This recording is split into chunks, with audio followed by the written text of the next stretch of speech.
చంద్రబాబు నాయుడు గారి నేతృత్వంలో కూటమి నాయకులు, ఎమ్మెల్యేలు, మంత్రులు అందరూ కూడా ఒక స్పష్టమైన అజెండాతో ముందుకు వెళ్తూ ఉంటారు. అది మనం చాలా వరకు గమనిస్తాం. ప్రపంచంలో ఏ చిన్న సంఘటన జరిగినా గత 5 ఏళ్లలో వైఎస్ జగన్మోహన్ రెడ్డి గారి పరిపాలన వలనే అది జరిగిందని చెప్పేసి ప్రచారం చేయడంలో చంద్రబాబు నాయుడు గారి దగ్గర నుంచి వాళ్ళ కింది స్థాయి కేడర్ వరకు బాగా సిద్ధహస్తులు. అదే సమయంలో జగన్ భ్రష్టు పట్టించిన రాష్ట్రాన్ని తిరిగి గాడిలో పెట్టడానికి తాను చాలా కష్టపడాల్సి వచ్చిందని చంద్రబాబు నాయుడు గారి సొంత డప్పు ఏ విధంగా ప్రారంభించి ఏ విధంగా ఎండ చేస్తాడో కూడా మనం చూసాం. ఏ మీటింగ్లోకి వెళ్ళినా, దేశ విదేశాల్లో ఎక్కడ ఏ ప్రశ్న పెట్టినా, ఏ మీటింగ్ పెట్టినా జగన్ జగన్ జగన్ జగన్. మీరు ఏం చేశారు, గతంలో ఏం చేశారు, ఇప్పుడు ఏం చేస్తున్నారు, ఏం డెవలప్మెంట్ యాక్టివిటీస్ చేస్తున్నారు, ఏం చేశారు, గతంలో మీరు ముఖ్యమంత్రిగా పనిచేస్తారు కదా, ఏం డెవలప్మెంట్ యాక్టివిటీస్ చేసి ప్రజలకు అంకితం చేశారు, ఇవేవి కూడా చెప్పుకోరు. జగన్ ఇది, జగన్ అది, మేము వస్తే అది, ప్రపంచంలో ఎక్కడో ఏదో జరిగినా కానీ అంతా కూడా మా వల్లే.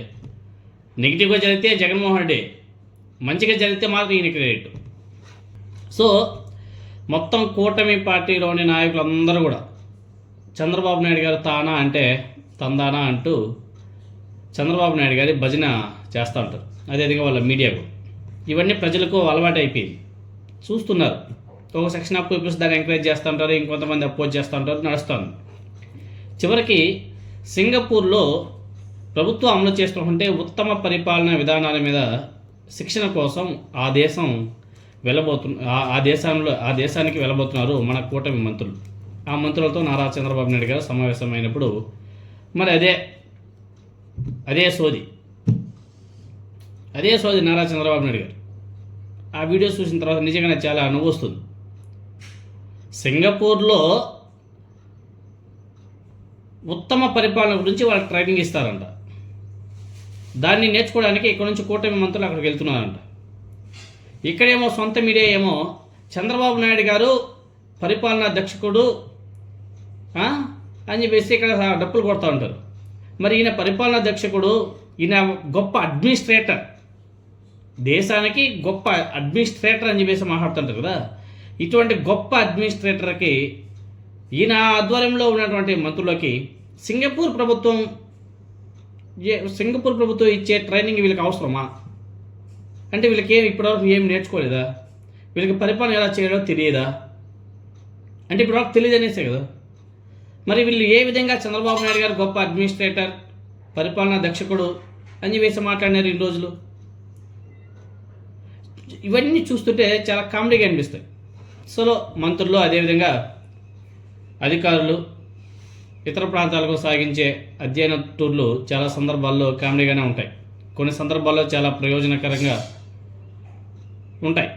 అలాంటిది ఇప్పుడు ఉత్తమ పరిపాలనా పద్ధతుల మీద సింగపూర్ ప్రభుత్వం నిర్వహిస్తున్న శిక్షణకు ఏపీ నుంచి మంత్రులు కొందరు వెళ్తున్నారు. 21 నుంచి ఈ నెల 21వ తేదీ నుంచి 27వ తేదీ వరకు ఈ ట్రైనింగ్ ప్రోగ్రాం ఉంటుందంట సింగపూర్లో. మన వాళ్ళు నిజంగానే ఏమైనా నేర్చుకునే ఉద్దేశంతో ఉంటే ఇలాంటి శిక్షణ వల్ల ఉపయోగం ఉంటుంది. అదంతా పక్కన పెడితే శిక్షణకు వెళ్తున్నటువంటి వారితో చంద్రబాబు నాయుడు గారు ఒక మీటింగ్ పెట్టాడు. ఆ మీటింగ్లో ఆయన మాట్లాడే మాటలు చూస్తే చాలా చిత్రంగా ఉంటాయి. అమరావతి రాజధానిలో స్టార్టప్ ఏరియా అభివృద్ధి ప్రాజెక్టును సింగపూర్ చేపడితే జగన్ తీవ్ర వేధింపులతో వాళ్ళని వెళ్ళగొట్టేశాడు.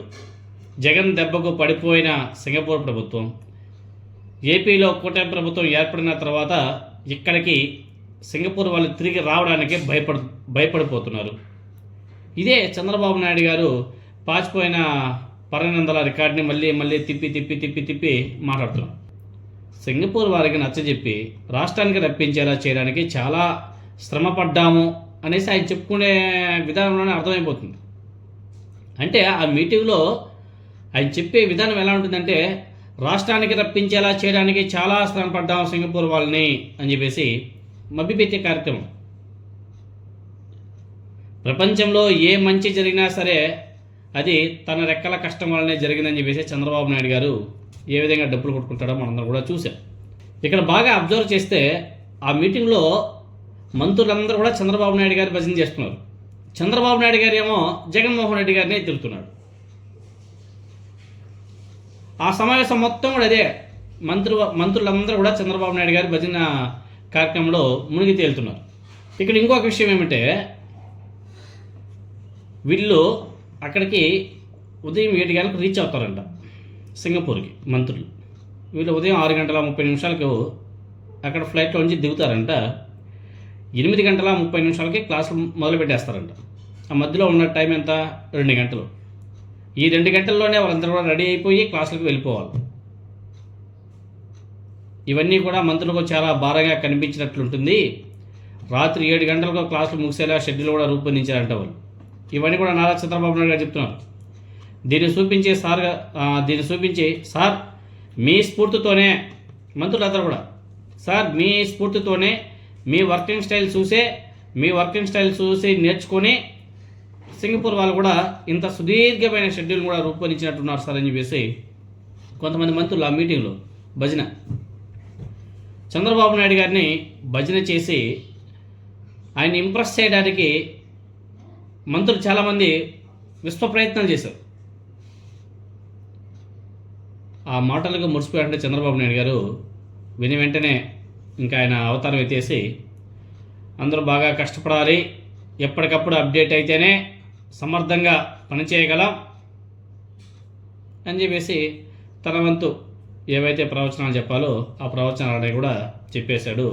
అవన్నీ కూడా ఒక కామెడీగా మారిపోయినాయి. అవన్నీ కూడా సోషల్ మీడియాలో గిరగదా తిరుగుతున్నాయి.